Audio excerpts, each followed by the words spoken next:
tenemos un cilindro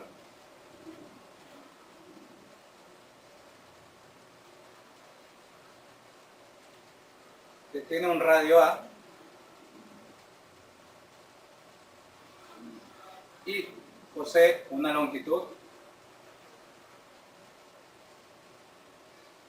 L. Además, ese cilindro posee una determinada carga que la vamos a llamar más Q. Este pequeño cilindro que posee una carga es un cilindro conductor, solo que tiene un defecto de electrones. Este objeto se encuentra dentro de una coraza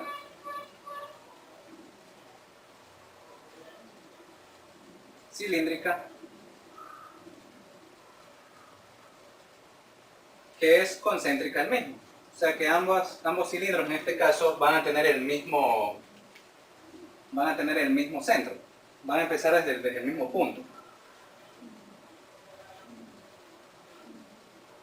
Bien. Y evidentemente, bueno, los mismos tienen la misma longitud, como decir, la misma altura. Solo que aquí está graficado en 3 dimensiones. El cilindro grande tiene un radio B, donde B es mayor que A. Y además, la carga en el cilindro, bueno, en la coraza cilíndrica, es de menos U.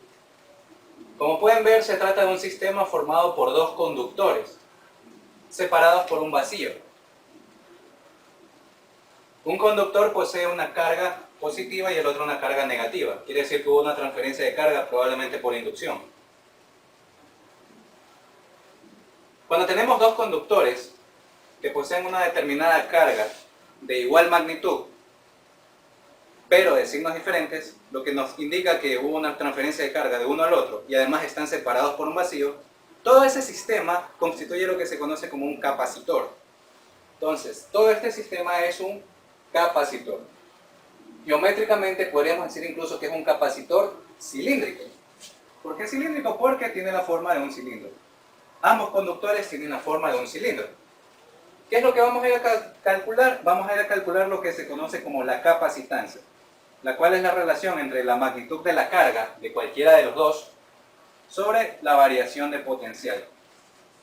¿Qué es lo difícil en los problemas de capacitancia? Me incluyo. ¿Qué es lo que se nos hace difíciles? ¿Qué es lo que se nos hace difícil en este tipo de problemas? Física es una ciencia mucho razonamiento. Ese es el problema. ¿Qué es lo que se complica en un cálculo que puede parecer muy sencillo?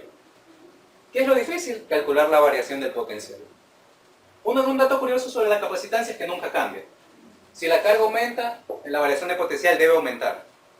Si la variación de potencial disminuye, la carga debe disminuir. Las razones tienen que mantener su proporcionalidad para que la capacitancia no cambie. La capacitancia nunca puede cambiar. No importa que una de las magnitudes aumente o disminuya, la otra también tendrá que aumentar o disminuir, con tal de que la capacitancia se mantenga igualita, ¿ya? Entonces vamos a ir a calcular la variación de potencial. La variación de potencial se conoce como el trabajo que debe realizar una fuerza externa para mover una carga unitaria desde un punto B hasta un punto A en contra de la fuerza eléctrica. En este caso, no vamos a ir a calcular directamente esto ya que nos falta algo, así que vamos a poner una pausa aquí. Como que fuera un videojuego, le pongo ahí un grafiquito como una pausa pequeña. Creo que la luz estorba un poco, así que voy a escribir abajo la fórmula.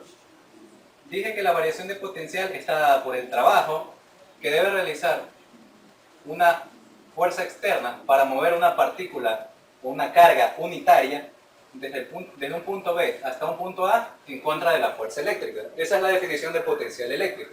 Bueno, en este caso de variación de potencial eléctrico. Bien, entonces, antes de poder usar esa fórmula tenemos que encontrar lo más difícil, el campo eléctrico. Bien, vamos a ver cómo sacar el campo eléctrico. Como en este caso la distancia entre ambos conductores es muy pequeña comparada con las dimensiones que tienen, se puede asumir ¿qué cosa? Que el campo eléctrico es uniforme y es radial. Entonces el campo eléctrico va a ir así. Va a salir del conductor positivo y se va a dirigir hacia el conductor negativo. Y esto ocurre en todas partes dentro de ese gráfico. En todas partes, desde todas partes de la cara lateral de ese cilindro, su campo eléctrico va saliendo y se dirige hacia el cilindro con carga negativa. Es una propiedad de los campos eléctricos. Si lo viéramos en un modo transversal, tendremos esto. El cilindro grande y aquí adentro tendríamos el cilindro pequeño. Aquí lo estamos viendo desde arriba. Entonces el campo eléctrico iría así, en un modo radial, viéndolo desde arriba. Entonces, ¿cuál sería el modo más oportuno para calcular este campo eléctrico? Como el campo eléctrico es uniforme, tiene el mismo comportamiento dentro de todo ese espacio, podríamos aplicar la ley de Gauss. Entonces, vamos a dibujar un cilindro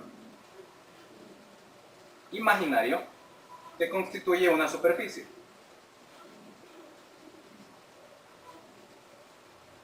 Bien, ahí como pueden ver en rayitas, en puntitos hecho ese cilindro imaginario.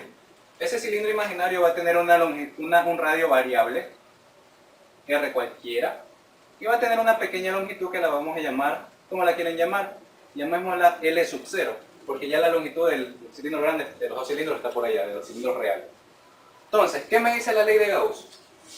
La ley de Gauss me dice que la integral cerrada del producto punto entre el campo eléctrico y el diferencial de área, en este caso los diferenciales de área para esa superficie imaginaria son todos así, tac, tac, tac, tac, tac, tac, tac, son todos normales a la superficie y van hacia afuera, y el campo eléctrico también va hacia afuera, o sea que este es el campo eléctrico, este es un vector, una flecha del campo eléctrico, y este es el vector diferencial de área en este punto. Como ven, ambos forman 0 grados, por ende sería positivo, y eso ocurre en todas las partes de la cara lateral de la superficie gaussiana, ya que los diferenciales de área en la cara superior y en la cara inferior para ese cilindro serían perpendiculares con el vector campo eléctrico. Por ende formarían 0 grados y no habría flujo eléctrico en la cara superior y en la cara inferior. Entonces simplemente habrá flujo en la cara lateral. Bueno, en esto nos dice que esta expresión que ya les expliqué nos dice que tenemos una carga encerrada sobre la permitividad del medio en el vacío. Esa carga encerrada es la carga encerrada dentro de la superficie gaussiana. Entonces, ya dije que esto forma 0. Ya la integral cerrada la podemos subdividir en las integrales abiertas. Y como solo tenemos una integral abierta, tomamos solo esta. Aplicamos producto punto y el coseno del ángulo que forma el vector diferencial de área en cualquier punto y el vector campo eléctrico en ese punto es 0. Por ende, esto sería 1. Y esto es igual a la carga encerrada dividido epsilon sub 0. ¿Cuál sería la carga encerrada dentro de esta superficie gaussiana? Sería esta carga que está aquí adentro. Toda la carga que está dentro de esa superficie imaginaria. Porque no estamos encerrando toda la carga, estamos encerrando simplemente esa carga. Se me ocurre utilizar la densidad lineal de carga. Eso me dice que yo puedo relacionar la carga que estoy encerrando sobre una determinada longitud, que en este caso sería esa longitud pequeña que está ahí. Bien, claro, evidentemente, si la densidad lineal de carga es la misma, la carga que yo estoy encerrando, que sería la carga encerrada, lo divido entre la longitud simplemente de ese cilindro pequeño, porque esa sería la longitud en la cual yo estoy calculando simplemente ese pedazo de carga. Entonces la carga encerrada sería igual a ¿qué cosa? A lambda por L sub 0. Tengo entonces lambda por L sub 0 dividido epsilon sub 0. Entonces, veamos. El campo eléctrico es uniforme y sale y me quedaría la integral del diferencial de área y esto es igual a lambda L sub 2 sobre la permitividad del medio en el vacío. Integrando tendríamos el campo por el área de la superficie gaussiana y eso es igual a lambda por L sub 0 sobre epsilon sub 0. Entonces, el área de la cara lateral es 2pi por el radio cualquiera por L sub 0, y esto es igual a lambda L sub 0 dividido epsilon sub 0. Entonces, como pueden ver, los L sub 0 se van y me queda que la magnitud del campo eléctrico, lo voy a poner por acá, es igual a ¿qué cosa? El campo eléctrico es igual a lambda sobre 2pi r epsilon sub 0. Y esa es la magnitud del campo eléctrico.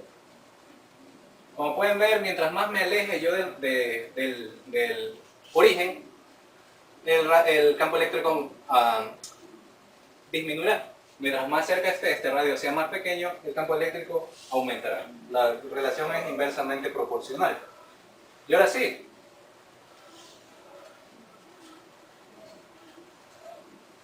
play.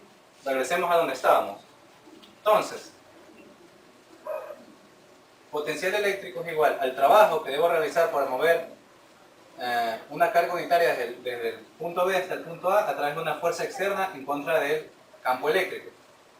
Aquí puedo sacar directamente el producto punto. Y recuerden, el punto A es el punto más cercano al campo y el punto B es el punto más lejano al campo. Entonces, el diferencial de desplazamiento de sub L está aquí. Como pueden ver, tiene que ser aplicado por una fuerza externa para poder mover una carga unitaria imaginaria desde el punto B hasta el punto A. Y muy bien, entonces, ¿qué ángulos formarían? Bueno, dejémoslo mejor expresado antes de botarnos a hacer eso. Entonces, el potencial eléctrico en A y B puede ser escrito de la siguiente manera. Yo podría tomar un diferencial diferente. Podría tomar un diferencial de la misma magnitud, pero de signo contrario, que vaya desde A hasta B. En ese caso, el trabajo sería realizado por la fuerza eléctrica. Ya no sería un trabajo negativo, sino que sería un trabajo positivo.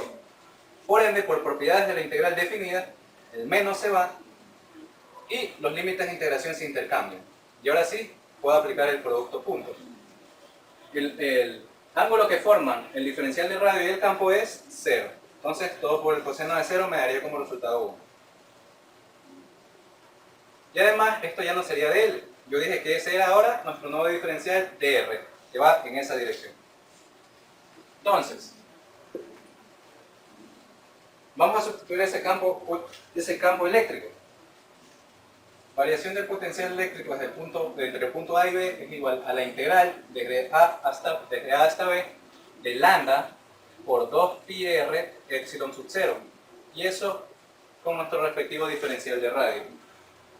Entonces podemos extraer lo que es constante de esa integral. Tendríamos variación de potencial entre ambos puntos, lambda sobre 2pi epsilon sub 0, y la integral desde A hasta B de 1 sobre r por dr. Ahora, lo que tenemos que hacer aquí es simplemente evaluar, integrar y evaluar. Entonces, todo esto nos va a quedar igual. Integramos. 1 sobre r es integral del logaritmo natural de valor absoluto de r. Y esto lo vamos a evaluar entre A y B. Borramos todo esto que está aquí. Y nos quedaría que la variación del potencial eléctrico entre esos dos puntos es igual a lambda sobre 2pi epsilon sub 0 logaritmo natural de valor absoluto ¿de qué cosa? De B menos logaritmo natural de valor absoluto de A. Y eso, por propiedades de los logaritmos, me quedaría del siguiente modo. Variación de potencial eléctrico es igual a lambda por logaritmo natural de valor absoluto de B sobre A. Bien, todo eso sobre 2pi de epsilon sub 0. Bien, ¿se acuerdan de esa propiedad de los logaritmos? Bueno, la estamos aplicando simplemente aquí a un problema físico. Y ahora, este lambda dijimos que era la densidad lineal de carga, que para todo el cilindro de aquí adentro, ya no es la superficie gaussiana de todo el cilindro de aquí, sería Q sobre L grande. Entonces podríamos sustituir y nos quedaría lo siguiente. Lambda, que sería Q sobre la L que se queda abajo, y abajo queda 2pi epsilon sub 0, y aquí nos queda el logaritmo natural de valor absoluto de B sobre A. Y ahora, muchachos, como pueden ver, yo al inicio les dije que la capacitancia nunca debería cambiar. Incluso la capacitancia no depende ni siquiera de la carga. Ya vamos a ver. Vamos a sustituir en la expresión de capacitancia, que es igual a Q sobre Q logaritmo natural de valor absoluto de B sobre A sobre 2 pi L epsilon sub 0. Y ahora aquí es como, recuerden, aquí es como si tuviéramos un 1. Esto se multiplica con esto y esto con esto, por lo que me quedaría que la capacitancia es igual a Q por 2 pi L epsilon sub 0 sobre Q logaritmo natural de valor absoluto de B sobre A. Esto se eliminarían las cargas y nos quedaría lo siguiente, que la capacitancia para un conductor cilíndrico es igual a 2 pi L epsilon sub 0 dividido logaritmo natural de valor absoluto de B sobre A. Y de ese modo hemos logrado calcular la capacitancia de un conductor cilíndrico. Y como pueden ver, la capacitancia no depende, yo les dije, la capacitancia no depende ni de la carga ni de la variación de potencial. Nunca, siempre se mantiene constante en relación a esas dos magnitudes físicas. Y aquí se ve, no está ni la carga ni la variación de potencial. Entonces, esta sería la resolución a este problema sobre capacitancia de un capacitor cilíndrico.